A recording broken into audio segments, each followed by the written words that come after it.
Welcome to the Wargamerists. We're here today with the tournament in review.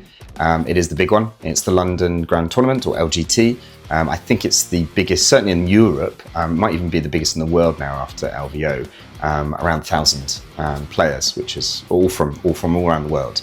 Held in London, obviously. Myself and Nathan and a few others from the channel and local clubs will be going. I'll give you my perspective. So what we'll do is we'll go through my list, why I'm taking it, kind of rationales, theories, and then take you kind of game by game, show you some pictures, show you some video, show you sort of the event space, and then come back and kind of debrief. So this year I'll be taking the Dark Kin Drukhari. I've been playing them quite faithfully for a little while now. I took them last year, Sky Splinter. This year I'm going right back to Index, going to take the Realspace Raiders. We're still waiting on the Codex. I think pre-order is on the Sunday morning of LGT, so that'll be a big scrabble on the day. I've had a look, I think there's about 25 other Drukhari players out of 1,000 in total, so it'll be quite a small field, so I'll get to meet a few of the regular ones on the circuit. But the reason I've gone back to Realspace Raiders, I do really like it. I know everybody loves Reaper's Wager, but I just can't get on with that amount of infantry. But in the list, we've got a Beast Pack. Beast Pack will be going in the new Codex. It's going to be gone, from what I can tell. It might be Legend, but it's not in there. So that'll be last chance to use it competitively at this level. Also, Urien Rakarth, he's in the same sticky situation. He'll be gone. It's both because they're fine class models, right? And GW have got a history of getting rid of them. Also got the Warlord is a standard Archon, and he will be riding around with Incubi in a Venom. And then I've got Lelith. I mean, at the moment, can't build a list without Lelith. I think perhaps in the new Codex you might be able to, but right now on the Index, Lelith is just so good for what she does for about 85 points. Those are the leaders. In terms of battle line, I've only got two. One unit Kabalites, one unit Witches. The Kabalites will have all of the heavy weapons, Dark Lance, Shredder, Blaster, Splinter Cannon, and they will be split up by a Venom each. But Lelith will have 5 Witches running around with the Venom, and the 5 Kabalites heavy weapons will be in another Venom. Urien Rakarth will also be in that Venom, just to avoid a bit of indirect fire early games. But the reason he's mainly there is because of the backbone of the army, which is 6 Talos. I think the Talos are still really good on Index. The ability, 80 points per model, so 160 for 2 of them. You just re-roll everything. Basically, toughness 7, move 7, 7 wounds, 5 up for no pain, 3 up save. They're a bit of a tank, and they're bullet sponge as well, which stops people going after the squishier things.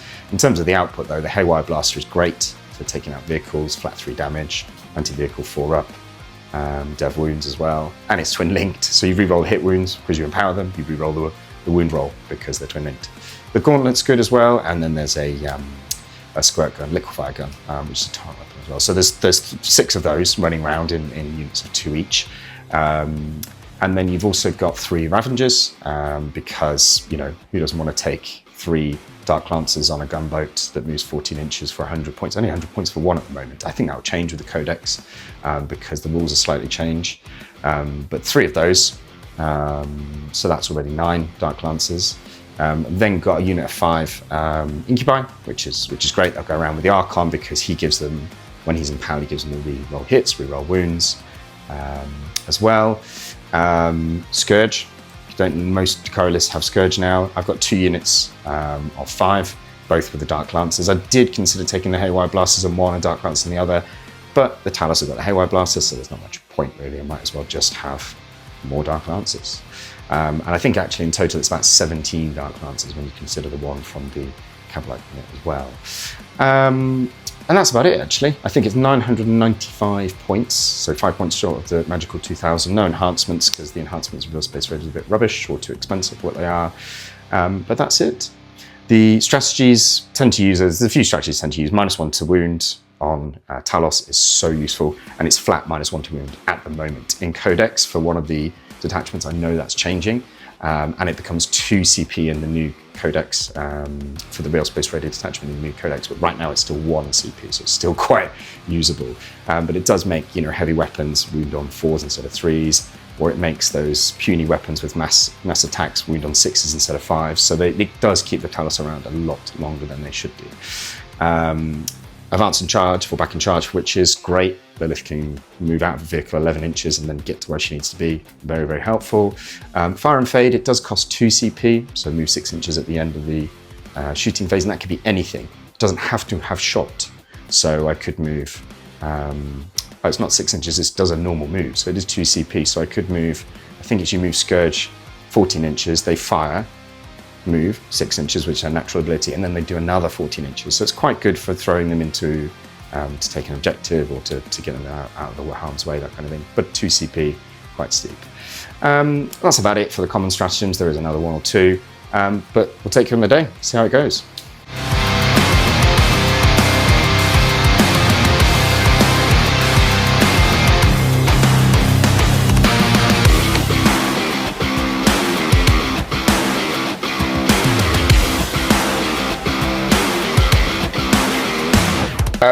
So here now, just parked up at we were in Lee Valley, isn't it? For LGT, big sports centre, and it's just rammed already. There's loads of people everywhere. Show you inside in a minute. I've got Nathan. Hey. I found him. There, he's creeped into my car somehow. So this is the Wargamerist, the original duo. Right. I've got 1,000 Suns this morning, I found out. So Magnus and Mauler Fiends, we'll see how that goes. As long as I can get Dark Lances on them early doors, we'll be all right. What have you got first? I've got Custodes, the old Custard boys. And you're bringing your World Eaters, right? I am bringing my World Eaters. How are you feeling about Custodes? I'm fairly confident, but we'll see what kind of type of player we're going against. Yeah. It's just about unit saturation, really, and kind of making sure priority targets. Don't underestimate how hard they are to kill. Oh no, I can imagine. Yeah. Even because normally you go into stuff and it's gone, right? Yeah. But they have a 4-up inv on everything. So, but the first mission is, what is it? Search and destroy and terraform. Yeah, which you can terraform turn 1, even though you don't get points. So, a few ideas bouncing around between us on the way down here. But yeah, let's get into it. I'll see you afterwards. See you after.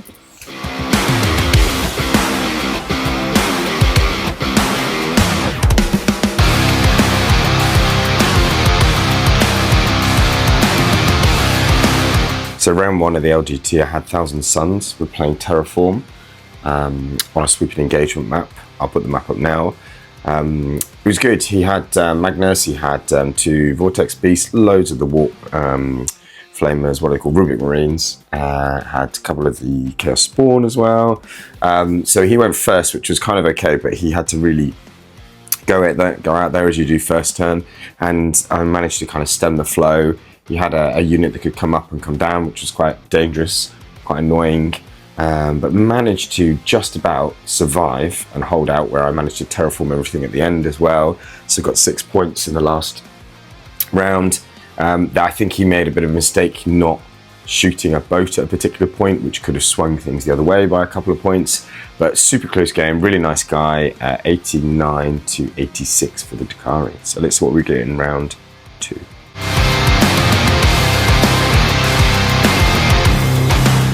So round 2 had Space Wolves playing Purge the Foe on a Crucible of Battle.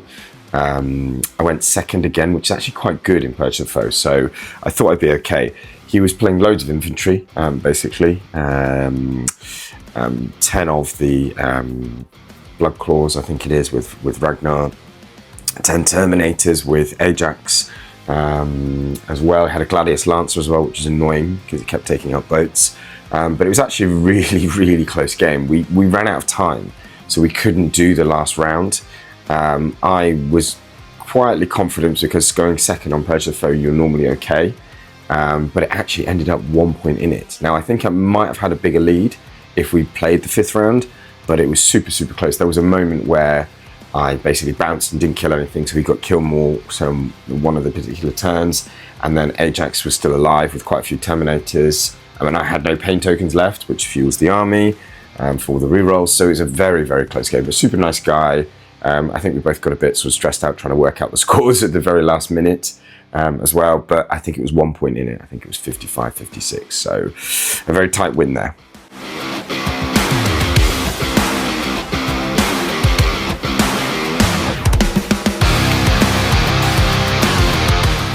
So last game of round 1, playing against Admech. Mission was hidden supply, so the 6 objectives on search and destroy. So you had to get out in the middle to do things. Admech was just loads of hordes, loads of Kabalite Warriors, loads of stuff. It was quite annoying to deal with. I had to get out. I actually went first, so I had to get out into the middle. I went full send, sort of turn 1, came out, killed a boat, I think, killed some other stuff, and then just sort of tried to keep in the middle and keep everything going. Had my beast pack, which was quite good to sort of screen in and hold that line. But there was a particular turn where, I don't know what they're called, the sort of chicken walkers, brought 3 of them on an edge and absolutely nuked a unit of Talos. They were really powerful because of the new rules where Belisarius Call gives Oath Moments to reroll hits, and then I think they're twin linked anyway, so they reroll wounds, and they just completely nuked a unit of Talos, which is quite big.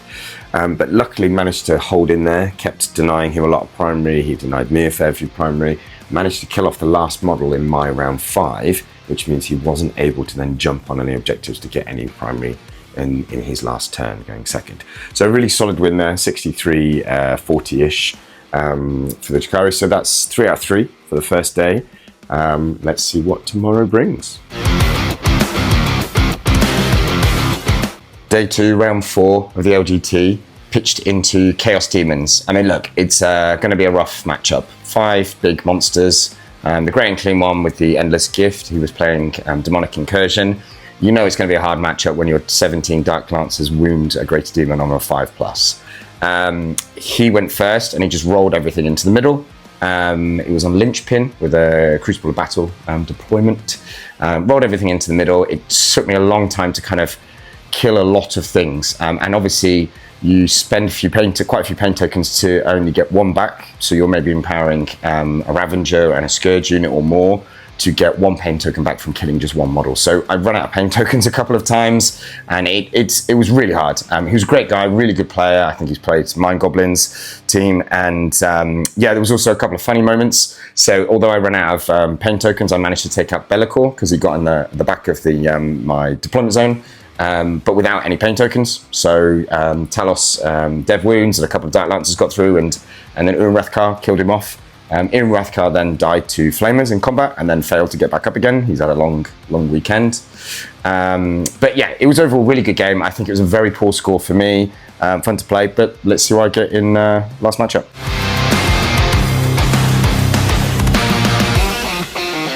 Round 5, pitched against World Eaters, which was inevitable because there were so many World Eater players at the competition. A really interesting list. It wasn't the common Berserker Warband, it was the Demonkin. It was very complicated. I didn't quite understand it all, but he kind of managed it pretty well. Really nice guy, came over from Dubai, more used to playing on GW type terrain rather than UKTC terrain. And this mission was taken hold on a Search and Destroy, which is the Table Quarters. Now, normally that's okay. However, I'll put a map up now and you can see all of the objectives in the middle ground are really exposed. So as a melee army, going into quite a shooty army, which I am, he really struggled. So if he didn't make his charges or got stuck out in the open, I could just Dark Lance him to death, or Talos him to death, finish it off with Lelith if it was needed. So he went first, means he had to come out and do stuff. I could just sit back, guarantee my 15 points at the end of the game. But super nice guy. I think there was a couple of missed charges, which was really unfortunate. I think Slaughterbound came down, Rapid Ingress moved over and then had a 5-inch charge. I think he rolled a 3 or 2 or something, and didn't have the CP to re-roll it, which kind of meant that he didn't kill as much. And then I backed off and Dark Lanced everything. So really, really lucky on my half, which seems like the story of the weekend, right? But ultimately, it was quite a high score. I think it was like 90-something to 40-something in the end. But super good. So we'll go back and review.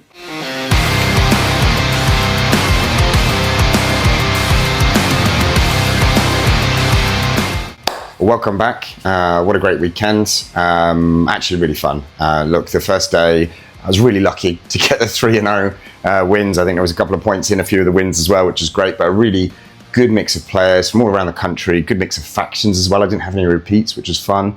And then I think, after doing 3-0 on the first day, the second day is going to be tough, and I was kind of top table position. I knew that wasn't going to go well. Still learned a lot from the Chaos Demons as well. Funny that he was on index and I was still on index with the Realspace Raiders. So we had good banter, good chat there as well. And then the last game as well, really nice guy from overseas come over. World Eaters, a different type of World Eaters, so real good variation. in total, apart from obviously the maps, because UKTC don't tend to change things as much, but that's by the by. But look, I loved it. I think the list still really holds up. It's very different to maybe the Reaper's Wager, which is a lot of Drukhari players play. But I know some other Drukhari players have done better than me. That's fine. I think it's my best result in such a big competition. I've done 4-1 before, but not with LGT, which is 1,000 players. So I'm really pleased with that for somebody who doesn't do it as regularly. Would I change it? I have to change it, is the short answer, because obviously the Codex comes out in a couple of weeks. But I think I will try the Witch's Detachment next to see how that's getting on. I will try Realspace Raiders, maybe even the Haemonculus one as well, because I've got loads of talons and I really like using them. They're really resilient and people underestimate how resilient they are. But yeah, overall really great. Thanks for watching. See you at the next one. One little thing that was really great was on the second day, a lot of our Drukhari players got together. I think it was only about 20, 25 players, led by Archon, who came over from Canada. It was really nice to meet him in person, so big shout out to him.